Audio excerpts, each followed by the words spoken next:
students, my name is Srinivas Mutineni, PGT Commerce, Kendriya Vidyalaya Mokamagar, CRPF Mokamagar. Today I am starting with the concept called emerging modes of the business. Before going to discuss about this concept, I want to ask few questions based on which I want to discuss about this concept. Let us talk about the concept of like buying and selling. If you want to buy a product, normally what we generally do is we go to the market and we find the vendor for it, we select the product, physically we identify the product and we buy at our convenience. But nowadays, without going to the market, without meeting the supplier, meeting the vendor, we are buying the product by using through a different channel, that is internet, through an internet. By sitting at home we are buying it. So that is what we are making use of an internet for buying the product from the market. So that is what nowadays there are lots of changes have taken place in modes of conducting the business. Even the vendors, they are selling through internet instead of like selling at the shops. So if they sell through internet, they can find the customer very easily. So this concept of selling the product through internet or doing the business in internet is called e-business. That is refers to as e-business. So this e-business concepts include, e-business means here, e means electronic business. Electronic business means conducting the business activities, through internet. Conducting the business activities through internet. So what do you mean by business activities here? As we discussed in the first chapter of our syllabus about the business, which is an economic activity of producing, procuring and selling the goods, it includes commerce and industry also. So here e-commerce is also a scope, is also a part of the e-business which is covered in the e-business. E-commerce means only we are buying and selling the products and interacting with the customers and suppliers. But whereas e-business includes, apart from the production, buying, selling, it includes the human resource, it includes the accounting policies, it includes the commerce and industry, everything is included in the business. So when compared with the e-commerce, e-business has a wider scope. So e-commerce and e-business is interchangeably used, but e-business is a wider scope which includes the e-commerce also. So now with this concept, if you able to recollect what you are doing in the market, basically when you want to buy a product, what do? You are selecting the from the website, you are picking up, you will have an internet connectivity by sitting at home at your convenient time, at your convenient place. You are opening the browser, just you are clicking the product what you desire to buy, and you are buying from the supplier of different products are available, suppliers are available in the market. So you are selecting the product from the directly here and we are placing an order by sitting at home, which will be delivered to your house. So this concept is called as e-business. So we start about the scope of e-business. The scope of e-business consists of four terms, that is B2B and B2C and C2C and intra-business. So these are the four terminologies which consist of like what you can call as intra-business, scope of the business. So here we can see the scope of the business consists of B2C, C2C, B2C and intra-business. First we start with business to business. B2B. B2B means it is a business to business. That means the transaction which takes place between two business organizations, two or more business organization is referred to as B2B. Now the question arises, why business to business When it will happen? Basically, as we learned from the basic things, that business means we buy the product and we sell it to the others, the users of the product. So here also there may be some business organization which uses the products of other business organization for making their product. So there may be a chance one business organization may buy the product from the other business organization which may be used for producing their product. So this happens in B2B concept, that is business to business. You can take an example of automobile industry or electronic industry, where if you want to manufacture a TV, or if you are making the product like a vehicle like car or bike, whatever. For making TV, you need various parts to be assembled which are manufactured by the other business organization. That is why the transaction which takes place between these two businesses is called B2B. So the second one is B2C. B2C means here, B2C concept is about business to customers. Business to customers. That means the transaction which is taking place between business organization and the customer is referred to as B2C. So it is generally happens, a business organization, when they want to promote the product to the customers, they may give an advertisement on the internet, they may sell the product, they may provide the information through internet. So this happens like we can see various companies products are available on the internet, like Amul company, they are giving an advertisement for their various products on the internet which will be available to the customers. The third one we talk here as C2C. That means a customer is selling to a customer. Customer to customer. So what do you mean by this concept here? How a customer will sell to another customer? When we are talking, a business organization sell goods to customer, but here we are talking about customer is selling to customer. So we can take an example as the website what popularly known as Quikr. You might have heard about this, Quikr. So what advertisement you have seen in that Quikr? It says that it shows in a house that it has become old, now make it as quicker and then replace another product, buy a product. This advertisement you might have seen. The same is applicable here, customer to customer. That means here the transaction takes place between two customers. That is called as customer to customer. When it takes place, when a customer wanted to sell his used car, used vehicles, used articles, used books to another customer, then this may take place through an internet, which is called as C2C concept. So now we'll talk about intra-business. Intra-business means these transaction takes place within the organization. It may be between two departments. It may be between management and the employees. So if the transaction is happening between two departments, then the intra-business we call it as. Now I'll take an example. There's a marketing team, by making research, they found a new product design which they wanted to offer to the customers.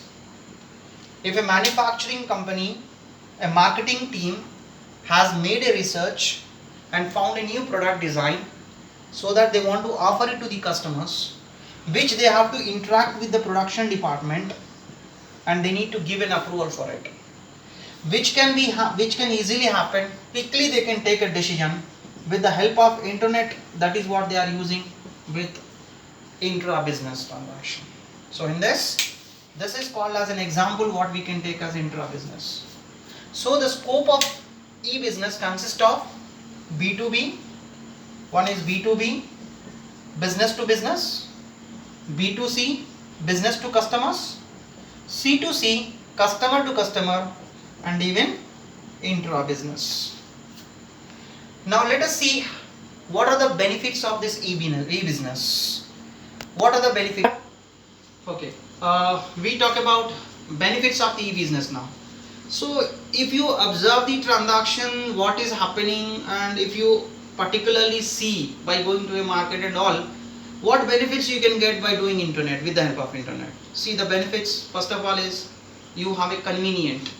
By sitting home 24 into 7, anytime you can order, midnight also you can buy the product. So that is your convenience. The second part is you need not go, you need not waste your time, you can save your time. That is what one more benefit we have. The other part what we discuss here is speed. When we talk about the time period, the cycle what covers between from the beginning of the ordering the product till it delivered to the customers, the period whatever it takes, you can get that reduced in the e-business concept. So it will be very speed, you can get the product in the e-business concept. And one more is paperless. Now the government is supporting for this, like it's a paperless transaction what you can do. So these are the what benefits what you can derive with the e-business. So the benefits of the e-business, one is you can make it your convenient, at any time you can buy, you can sell your product. So it is a convenient that you are having. And the second one, it has a speed in transaction, doing the transaction. So you can make it as a speed. And third one is you can use paperless product. That means paperless transaction. So here there is no paper needs to be discussed. The conveniently you can buy with the help of e-business. Apart from that, if you want to set up the business, e-business, ease of formation. When compared with the traditional business, if you compare, it is very easy to form.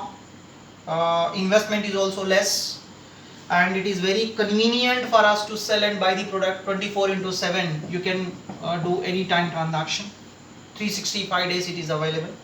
Speed, it reduces the time period, the cycle whatever it takes from the giving an order by the customer till the delivery of the product. It has a global reach. Across the globe you can sell your product because it is a global reach through internet and paperless movement. That's what I told you just now. We can move towards the paperless environment. So these are the benefits of e-business.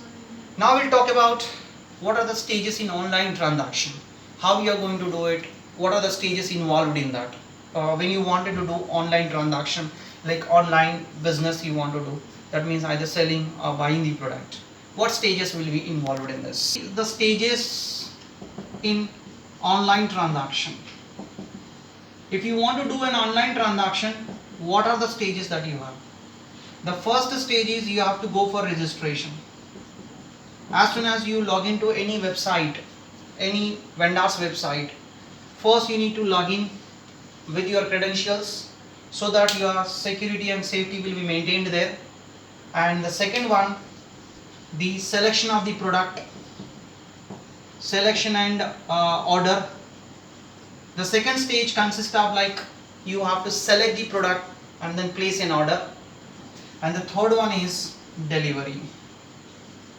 Except this delivery stage, under these two stages there is an exchange of information.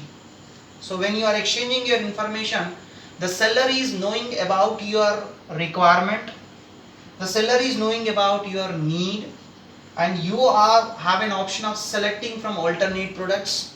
So you are going to select and place an order according to your wish, according to your convenience. So there are three stages are involved. One where you have to register, and then the selection, order, and we can say payment mechanism. We will have a payment mechanism in this. How you are going to pay about for this? How you are going to pay for it?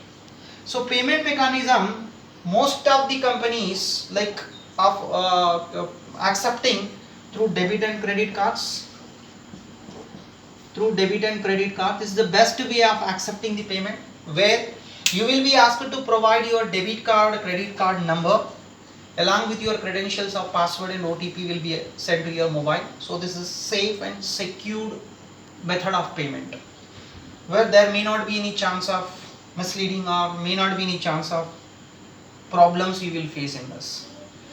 The second one, even some of the sellers, vendors are offering you cash on delivery option.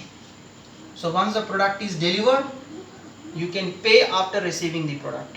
Even that option is also available. You can go through net banking, For this you need to have online banking like a login password and all. So you should have net banking credentials with you, with your bank you might have taken already. So as soon as you order for the product, if you want to pay through this net banking, you will be asked to provide your password and your ID, with the help of which they'll send you a OTP and they will check your credentials. So this is the major payment mechanism what you can use for the purpose of buying when you wanted to go for buying the product through online transactions. Now when you may have a doubt in your mind when you are doing like this transaction where we don't know about the vendor, we don't know where he is actually, and we don't know when we are ordering for this particular, there may be a chance of misleading information, there may be a chance of risk involved in it. Yes, obviously risk is involved, but still when compared with other things, there is a chance of like easy transaction and easy movement. Most of the companies are providing security for your risk, what may happen in this, because everyone will get a doubt in their mind. If I get a wrong delivery of the product, if I get quality less goods, if my payment is like made but the product is not delivered, so these kind of risk may be there in the business. But now with the help of this facilities, internet connection and all the business organizations are adopting the riskless transactions security system they are providing for the purpose of protecting your transactions and for providing you safety and security for your transactions. In a traditional business also we discussed in the first chapter that risk involved in the business. So risk is the feature of the business, like one of the feature of the business is risk involved in it. That means when you do a business, even traditional one also there are risk involved, like it may be because of the political imbalance or because of natural causes, so many reasons that it may happen, the risk may involve. The same thing like when you are doing online transaction, that is e-business, when you are doing, even there is a scope of risk involved in this. What are the risks? The risk in this e-business is categorized under three heads. One is transaction risk, data storage risk, and intellectual threat of intellectual property and privacy. See, we are doing through an internet transaction, so there is a scope of transaction risk. Transaction risk means I may place an order but the vendor may not receive that order. That may happen when I am sending the order. So this is what may happen, like I assume that I have sent an order and the vendor could not receive it, and I presume that it is ordered. So that risk is involved. The second one, even though the order was not placed for it, the vendor may assume that I have placed an order, because this may happen because of the risk involved, because of the internet connectivity and all, network problems and all. So there is a scope of default in order, giving or taking. The second one is default in delivery. That means once you place an order for a product, there may be a chance of wrong delivery, or the product may be delivered to a wrong address. So there may be a chance of that risk involved. And the third one is default in payment. When you pay through net banking or like a credit card or debit card, your bank says that amount is deducted, but the vendor says I did not receive the money. Of course, it takes few days time after which the settlement will be made, but during that period there will be a problem, there will be a chance of risk involved in it. So these are the risks associated with the transaction. Now the risk with the data storage, whatever the data you have stored, as everybody knows, virus, it's a very dangerous. It may enter through your mail or through your some other junk mails. It may be entering into your system, which damages your entire data. It corrupts your system. If your data is corrupted, your system is corrupted, so you may be losing the data, and this may be a risk for you. You don't have any information about the product delivered or the product bought or the payment due. These information you may not have. Finally, there is one more is hacking. Somebody may unauthorizedly enter into your website and may change your data, or they may steal your data. So important information may be stolen by them. So this is data storage risk. And finally we have threat of intellectual property and privacy. This is open widely, globally reach is there, so there is a chance of like our privacy may be affected. So this is all about